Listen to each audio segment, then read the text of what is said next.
So the NFL draft is pretty much 2 weeks away, and we are going to finally figure out who is going where in this upcoming draft. And I'm going to be dropping to you guys my second to last mock draft for this cycle. And I wanted to incorporate some traits today that we could see on draft night. So here we are with the PFF mock draft simulator today. And yeah, we kind of are starting to figure out who's going to go 1, 2, and 3. And I will have my official mock draft that I can look back on and see what I thought was right, what I thought was wrong out to you guys. Most likely on Tuesday before the draft starts. And I'm definitely not going to have any trades in there because you don't really know where things are going to go, but I do have some fun trade ideas for this mock today, just stuff we're hearing around the NFL. So it does feel like the number 1 overall pick is all but finalized. It's going to be Cam Ward out of Miami. The Titans didn't really add any long-term answers at the quarterback position this offseason. It really wouldn't make a lot of sense to take a positional player at number 1 with just such a big need for a long-term answer at the quarterback position. Brian Callahan could be kind of coaching for his job this year, and Ward does have the potential to be a high-end, exciting quarterback in this league. It doesn't feel like you're reaching on him here.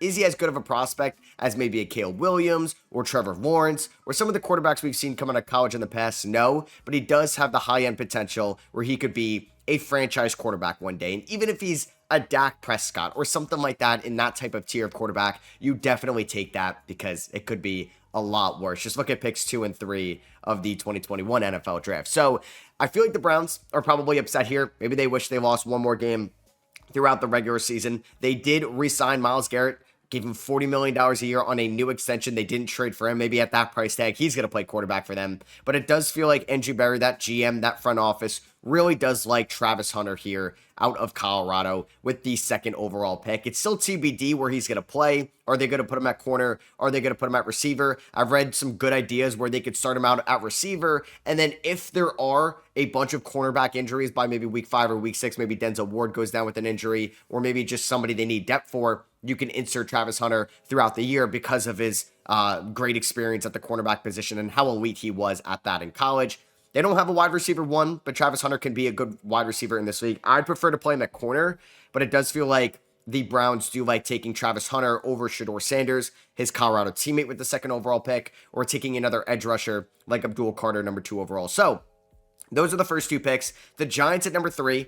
Maybe a lot of people thought this was going to be Shedeur Sanders, but honestly, by the time Shedeur Sanders is a good quarterback in this league, Daboll and Joe Schoen are going to be way gone. This is the year they need to compete. They need to show that they could make the playoffs most likely in the year 2025. It's not out of the equation. I mean, the middle of the pack of the NFC could be competitive, but there are, I think, some openings for the Giants to make the playoffs. I wouldn't be totally shocked if they were like making the playoffs. I mean, it's not a terrible roster. It looks like they could move on from Kayvon Thibodeau. And then you do have Russell Wilson and Jameis Winston, at least some veteran quarterback play there behind center. And Russell Wilson was solid for the Steelers last year. He was way better than any quarterback the Giants had. They have a wide receiver 1. They have a solid running back in Tyrone Tracy. Drew Phillips looks like a good pick last year. And Andrew Thomas can look like a good offensive tackle. So I think the Giants could look to add an edge rusher and Abdul Carter. And this could allow them to maybe making a move later in this draft, which we can definitely work on. So, yeah, we don't have Shedeur Sanders in the top 3. I think we're starting to learn that teams aren't maybe as high as on Shedeur Sanders as we think. And there's definitely some wildcard teams in here that could look to draft a Shedeur. So, at number 4, it's probably unfortunate for the Pats. They definitely wanted Shedeur to go in the top 3 with their franchise quarterback under helm in Drake May. They wanted either Travis Hunter or Abdul Carter to fall to them. So, there are 3 to 4 position of needs that are available here. You have Ted McMillan. They need a receiver. They have Mason Graham available. What's going on with Christian Barmore next year with the blood clot scare? How healthy and how available is he going to be in 2025 and onward? You don't really have a great running back. Ramondre Stevenson took a step back last year. Ashton Genty's on the board. And you don't really have a left tackle. Will Campbell is on the board. So I think there's a couple different options here for the Patriots. I think Ted McMillan would make the most sense, but I do think they're going to end up going offensive line. And I think that's fair for sure, because if Will Campbell doesn't work out at left tackle since they signed Morgan Moses to be their right tackle, you can bump him inside to guard. And if he's not going to be a great offensive tackle, I think he could be an all-pro offensive guard one day, and that's still fine with the 4th overall pick. Obviously, you'd rather have a franchise tackle than franchise guard, but Campbell is going to be a good player in this league. Either it's at tackle or it's at guard, and we got to protect Drake May. This was one of the worst offensive line units in the NFL last year. The weapons are fine. I mean, I don't know if I could trust this team with their recent draft history to get a weapon on day 2, but it's far from like the worst core of all time. And they do add Stephon Diggs. You have some playmakers outside. Like I said, it's not perfect, but it could be much worse. And we want to at least protect Drake May, give him a little bit of time to throw. And those weapons are never going to get the ball if he has no time to throw. So it's basically that Penei Sewell, Jamar Chase meme from the Cincinnati Bengals back at that 2021 NFL draft. A lot of intriguing options here for the Jaguars at number 5. Do they go Ashton Jeanty with Travis Etienne taking a step back last year? And I don't think Tank Bigsby really ran away with that running back 1 position. Do they look to go corner? Jahdae Barron, Will Johnson, both on the board. Do they look to get another receiver? I kind of like Ted McMillan in this offense. With him, you could maybe throw him in the slot. You got Brian Thomas Jr. out wide, who does look like a wide receiver 1 for this team. You signed De'Ami Brown. You got Gabe Davis still under contract and Parker Washington. I think James Gladstone, the new GM, though, will look to beef up the trenches, though. And that's going to be Mason Graham out of Michigan. I know he didn't test super well at the combine, and there's some guys that have some better pass rush win rates at college. Like you could look at his advanced stats to like Omar Norman Watts, and they aren't as far apart for where they're going to go in the draft. But I do think Mason Graham can be a wrecking ball, and you add him to a defensive line with Trayvon Walker and Joshua Hines Allen. It's a pretty good defensive line for sure. Now at number 6, we do have the Las Vegas Raiders.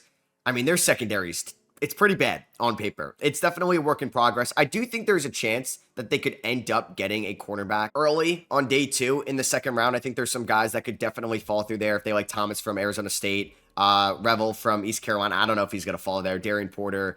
There are some guys that could be there for them early in the second round at number 37. So here, I think I'm going to actually have them go Ted McMillan. Yeah, I'm going to get them another receiver out there with Jakobi Meyers, with Brock Bowers. They're probably going to move Michael Mayer, and we get Ted McMillan, another good weapon for Geno Smith. I'm trying to see if the Vegas Raiders could end up making the playoffs, or at least flirt with it next year. With their best quarterback in years in Geno, they have an elite tight end 1, arguably the best tight end going into next year. I know they need a running back, but this is a deep running back class, and they could find one on day 2 or day 3. So we're going to have them go Ted McMillan because it is not a deep wide receiver class. Like, there's a chance one of these guys doesn't work out between Burden, Ibuka, and Golden. They're not getting Travis Hunter. Maybe they really like Jaden Higgins. Maybe they really like Kyle Williams. But I think your chance of getting a wide receiver 1 is right there in front of you with Ted McMillan. So I think this draft falls perfectly for the Jets. There have been some talks about them trading away Breece Hall. When Aaron Glenn was asked about like Garrett Wilson, he's like, yeah, he's a wide receiver 1. He's a stud for us. We need him. And then when asked about Breece Hall, he's like, yeah, we got Isaiah Davis and we got Braylon Allen. Sounds like it's going to be a committee next year, as Breece did not look great last year, but I don't think they're taking Ashton Jeanty. I think this is going to be Armand Membu out of Missouri. They're not moving Elijah Vera Tucker from guard to tackle. You have Fashanu. You lost Morgan Moses to your division rival New England Patriots. So you can take Armand Membu, who a lot of people think is the best offensive tackle in this draft, and you're continuing to build around Justin Fields. You're not taking a quarterback here at 7. I mean, I don't think you should. And with Ted McMillan off the board, I think you either think about Tyler Warren or you do think about Armand Membu. So here with the Carolina Panthers at number 8, I think we got to go defense. And with Jahdae Barron on the board, that's who I'm going to select. It might make a little bit more sense to go somebody on that front 7. If you're going to look at Jahad Campbell, we'll see if we hear anything more about the shoulder injury. Mike Green from Marshall, maybe the next best pure edge rusher. And then you have Donovan Ezeraku as well. From Boston College. But I think with Jahdae Barron, who could be a cornerback 1 in this league, him opposite of J.C. Horn out there, you can really fortify that Panthers secondary. And then maybe you look at edge rusher on day 2, which there maybe could be some that fall through here. Maybe there's a chance Landon Jackson falls or Swinson falls, and you can take them earlier in the second round. Actually, the Panthers, I don't think, have a second round pick, right? From the Caleb Williams trade down. Yeah, the Bears are sitting there at 39 and 41. They do own a pick there at 57, though, which one of those guys could fall. Who knows what the Saints are going to do in this draft? I think they're a Shedeur team, but if Shedeur does not go number 9, then he's going to fall, I think, outside the top 20. So with this pick, though, I think the Saints just go best player available. I know they signed Juwan Johnson, but I do think that's not going to stop them from selecting Tyler Warren, who I do think has a wide draft range. Like, he could go in the top 10.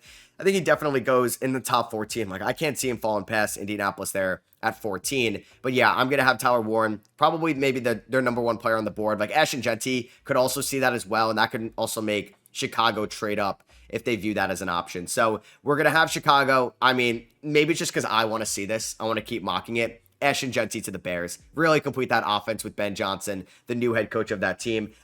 Caleb Williams there under center. And then you drafted over the years, you got Rome Odunze, you got DJ Moore, who you got in that trade. You drafted Darnell Wright. You're going to have a new interior offensive line with Joe Tooney, with Drew Dolman, and with Jonah Jackson, all guys you picked up this offseason. I don't know, man. Like this Bears running game, with also Cole Kmet, and then you also have DeAndre Swift back there. That could be one of, if not the best offense in the NFC, or at least the top 3 offense. Like the only other offenses I think that could compete with them in the NFC, it's probably Philadelphia and Detroit. And that's it. I think they can easily be the 3rd best offense in the NFC in 2025. And Caleb Williams' second year, which is incredible. So on the clock here at 11 with the San Francisco 49ers, a team that's starting to need a lot. They traded away Deebo Samuel. Some players left this offseason. Javon Hargrave's no longer on the team. Now, Robert Saleh's coming back as a defensive coordinator, but this team is a lot different from where he left it as. I think there's a chance they take Will Johnson here at 11 with him on the board. They might like Kelvin Banks here, a guy that could play offensive tackle or could play on the interior. They could look at defensive line if they really like Shamar Stewart. Maybe they really like Derek Harmon. Maybe they like Donovan Ezeraku. But I do think I'm going to have them go Kelvin Banks here. I think we could see a run on offensive linemen earlier than we think. And we know that a lot of teams are looking at offensive line. The Bengals, the Cardinals, the Seahawks are definitely looking at offensive line help. The Steelers have been rumored to offensive linemen. I think the Niners are going to snag Kelvin Banks. I think in a perfect world, Armand Membu falls to them. But yeah, Banks right there, 11 to the San Francisco 49ers. I think this is an all right selection here for the Cowboys at number 12. I mean, it is kind of annoying for them that Ted McMillan's off the board, Ashton Genty's off the board. I think they're another team that can look for interior offensive linemen, but I also think they can look to take an edge rusher. I think pure value standpoint, Mike Green is a great selection for them there at number 12, who in my opinion is the 2nd best edge rusher in this draft after Abdul Carter. Like for me personally, I don't have the time to look at like day 3 centers or really go through all this. There are plenty of great draft analysts out there, like guys at PFF that I'm using this at, like the Stock Exchange podcast, plenty of guys that do the dirty work and go through those running backs that are going to end up being undrafted. I'm pretty familiar with like the top 45, top 50-ish guys in this draft. I'm a little bit more familiar with like the top 60, top 65. But after that, I'm not really sure. And maybe these guys could grab a positional group on day 3. At number 13 for the Miami Dolphins, I mean, Terron Armstead, no longer there. This team needs a lot. I think Malachi Starks could make a lot of sense, though, since Javon Holland ended up leaving in free agency. There's been talks about potentially playing him at the cornerback position. I think for the Dolphins, though, you got to go offensive line, and I know it's early, but are we looking at Gray Zabel potentially here? I mean, I think they would be all over Kelvin Banks. I mean, do we look at Josh Simmons coming off a major injury? I think this could also be a Josh Connerly pick as well.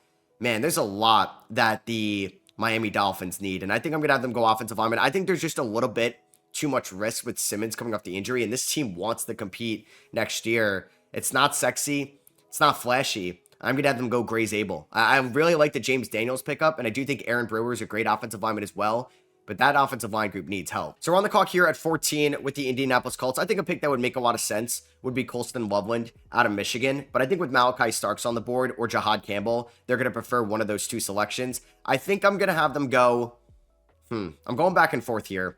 I think I'm going to end up having them go Malachi Starks, and then they could also potentially play him at corner, but this is now one of the better or more improved secondary units out there. Cameron Bynum, Javarius Ward, and now we're going to get Malachi Starks over there, which I think maybe on a value point or standpoint, that's a really good find there. At 15, the Atlanta Falcons on the board. I think this makes a ton of sense. I mean, this is a nice draft for them with Jahad Campbell and Will Johnson still on the board. I'm going to have them go Jahad Campbell. Could potentially be an edge rusher, could potentially be just a pure linebacker. If he's healthy, though, this is the type of playmaker that the Atlanta Falcons need.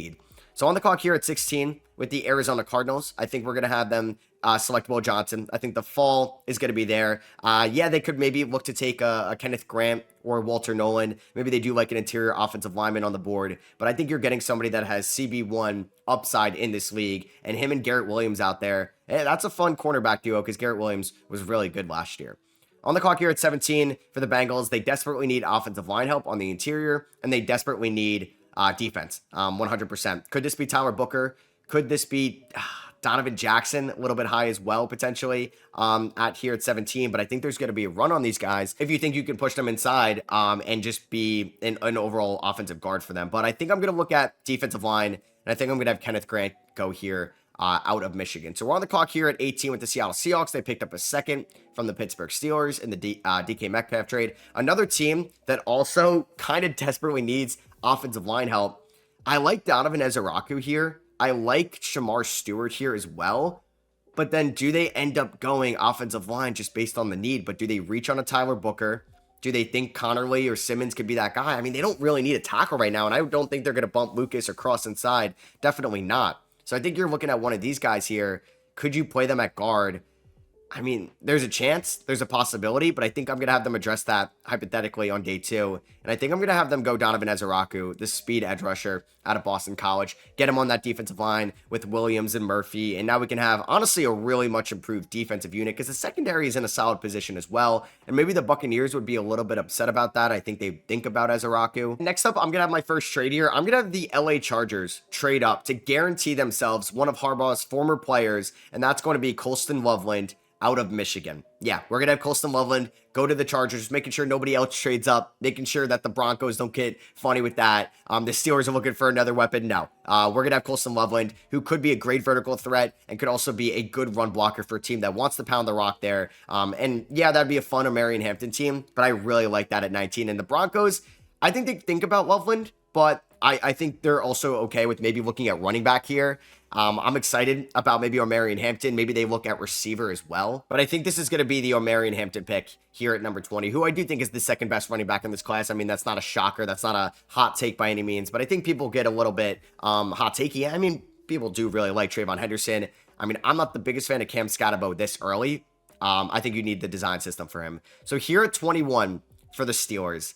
Oh, man, this is an interesting selection here because I don't think Shedeur Sanders. I mean, the Steelers would probably be head over heels if he's there.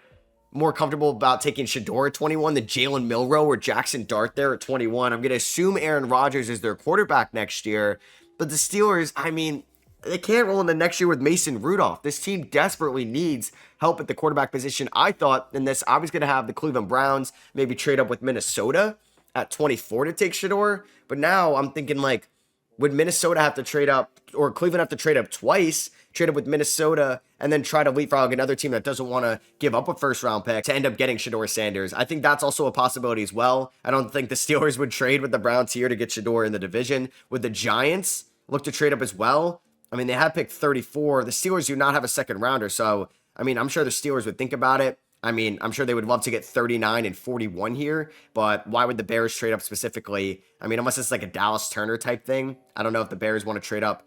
I mean, take Josh Simmons. I don't know. I think, like, if he was a blue chip tackle prospect, you'd think about that. I'm really going to talk myself into Shedeur Sanders with the Steelers. I hate it. I was literally going to have, like, a reason for this. I was going to really talk about the Browns trading up, but I think this is not what I would do. I do not like Shedeur Sanders as a franchise quarterback, and I think the Steelers need a lot of other pieces before you just throw a quarterback that needs a little bit of time to develop into the fire.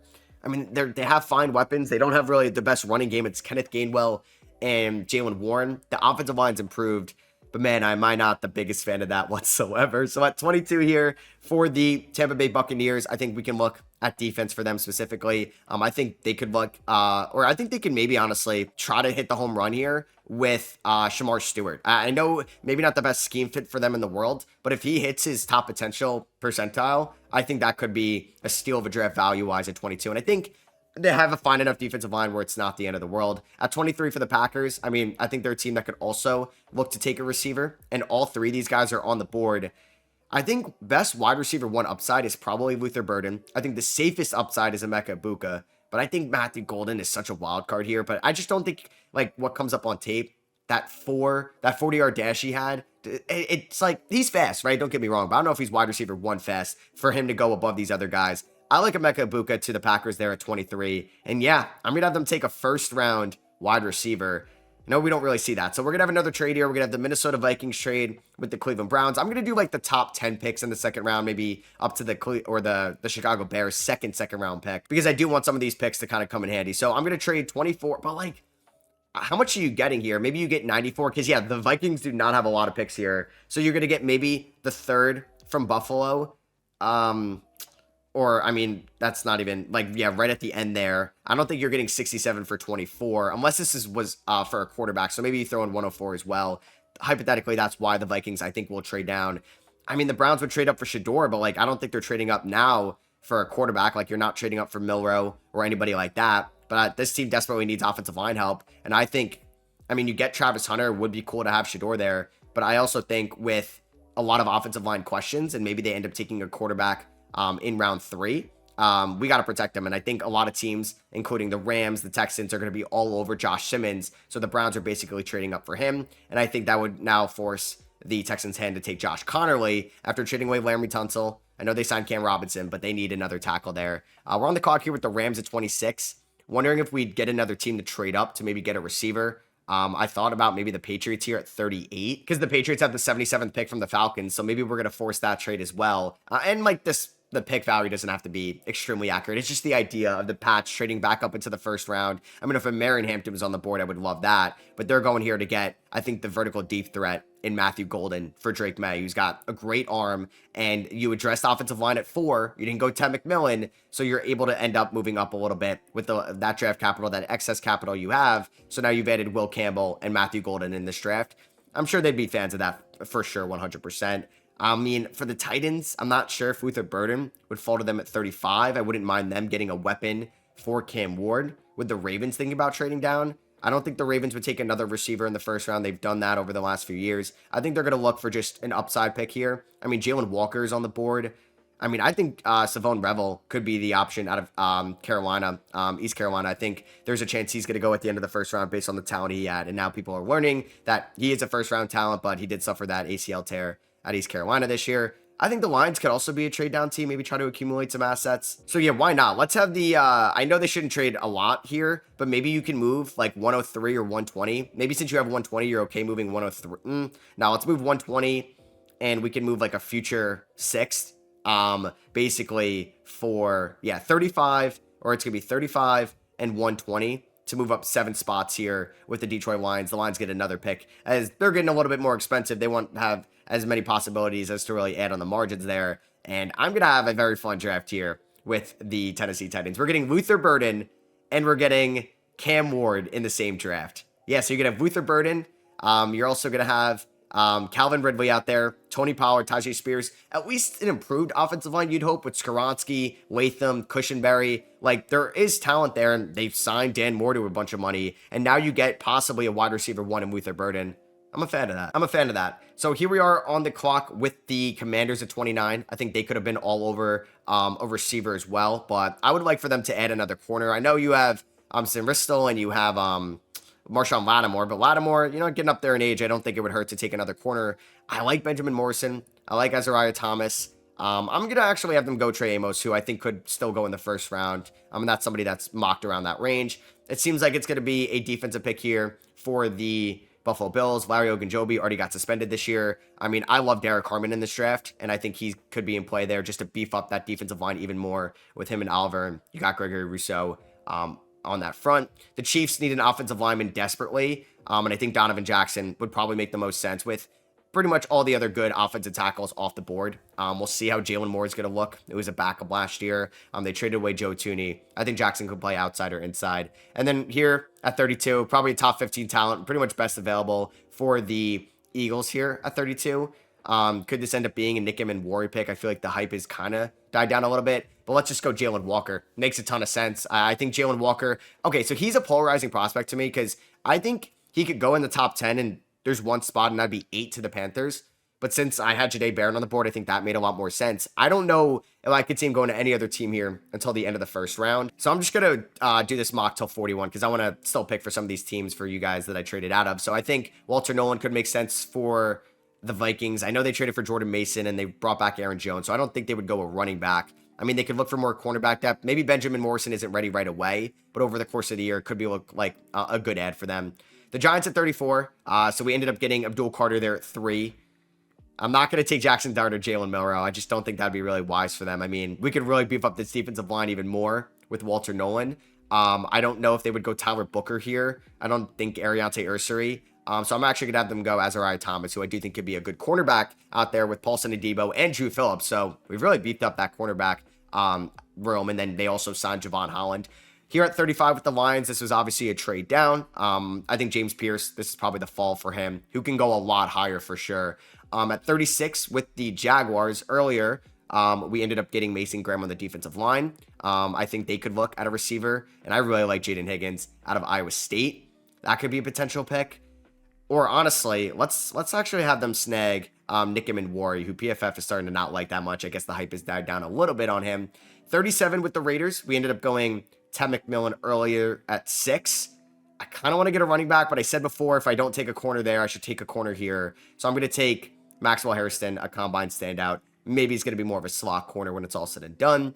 We traded down with the Rams so the Pats can go up and get Luther Burden. And I think I'm going to look to add an offensive line for them, and that's going to be, Wyatt Millam's here. Man. There's a couple guys that I think could be in play here.